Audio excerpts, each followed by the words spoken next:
ماحولیاتی انصاف کے عالمی دن کے ایک حصے کے طور پر سینکڑوں ماہی گیر کارکنان اور سول سوسائٹی کے کارکن کراچی پریس کلب میں جمع ہوئے اور مطالبہ کیا کہ فوری طور پر موسمیاتی اقدامات ساحلی آبادیوں کے تحفظ اور کارپوریٹ لالچ اور حکومتی نظر اندازی کی وجہ سے ماحولیاتی تباہی روکنے کے مطالبہ کیا۔ یہ ریلی پاکستان فشر فوک فورم PFF کے زیر اہتمام مشترکہ طور پر برازیل کے شہر بیلیم میں اقوام متحدہ کی موسمیاتی تبدیلی کانفرنس COP30 کے ساتھ مل کر ایشیا بھر میں درجنوں احتجاجی مظاہروں میں سے ایک تھی۔ شرکاء نے بینرز اور پلے کارڈز اٹھا رکھے تھے جن پر موسمیاتی تبدیلی نہیں، نظام کی تبدیلی اور ہمارے ساحل برائے فروخت نہیں ہیں کا اعلان کیا گیا تھا، جو زمین پر قبضے، صنعتی آلودگی اور سمندر کی بڑھتی ہوئی سطح کے خلاف ساحلی برادریوں کی بڑھتی ہوئی مزاحمت کی علامت ہے۔ ریلی کے مقررین نے سندھ میں موسمیاتی آفات میں شدت پیدا کرنے والے طوفانوں، سیلابوں اور سمندری پانی کی مداخلت کو کئی دہائیوں کے استحصالی ترقی، ساحلی زمینوں کی نجکاری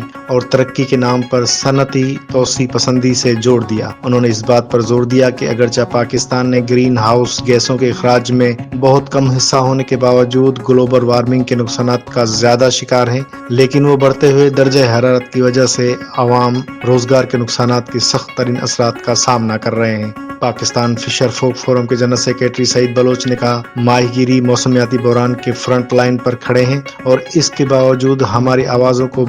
سب سے زیادہ نظر انداز کیا جاتا ہے۔ سمندر جس نے ہمارے خاندانوں کو صدیوں سے پالا ہے، ہماری مشکلات میں اضافے کا سبب بن رہا ہے، فطرت کی مرضی سے نہیں بلکہ سیاسی اور کارپوریٹ فیصلوں سے جو ہمارے آب و ہوا کو آلودہ کر رہے ہیں اور ہمارے ماحول اور ذرائع روزگار کو نقصان پہنچا رہے ہیں۔ ہماری زمین، پانی اور عزت کا سب کا حق ہے۔ ہم مطالبہ کرتے ہیں کہ COP30 اور ہماری اپنی حکومتی سمندروں کو سرمایہ کے لیے ڈمپنگ گراؤنڈ کے طور پر سمجھنا بند کرے اور اسے ایک زندہ شے کے طور پر تسلیم کرنا شروع کر دے جو لاکھوں لوگوں کی زندگیوں کو برقرار رکھتا ہے۔ پاکستان فشر فوک کے سینئر وائس چیئرپرسن فاطمہ مجید نے کہا کہ ہر طوفان، ہر سیلاب، ہر نقل مکانی سب سے پہلے غریبوں کو متاثر کرتی ہے۔ ماہی گیر اپنے گھروں اور کشتیاں کھو رہے ہیں اور ہمارے مینگروز یعنی ہمارے قدرتی ڈھال کو تجارتی بندرگاہوں اور ریئل اسٹیٹ کے منصوبوں کے ذریعے تباہ کیا جا رہا ہے۔ تمر کے جنگلات ماہی گیروں کے روزگار کا تحفظ فراہم کرتے ہیں اور ہمارے ساحلوں کے ماحولیات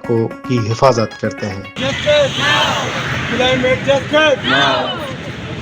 صاف ماحول ہمارا، صاف ماحول ہمارا،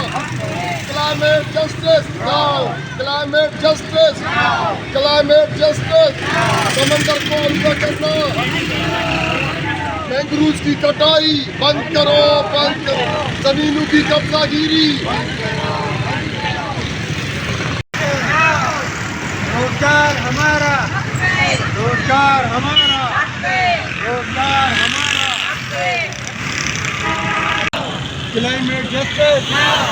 کلائمیٹ جسٹس، صاف ماحول ہمارا، صاف ماحول ہمارا، climate justice now, climate justice, climate justice, سمندر کو آلودہ کرنا، مینگروز کی کٹائی بند کرو، بند کرو، زمینوں کی قبضہ گیری،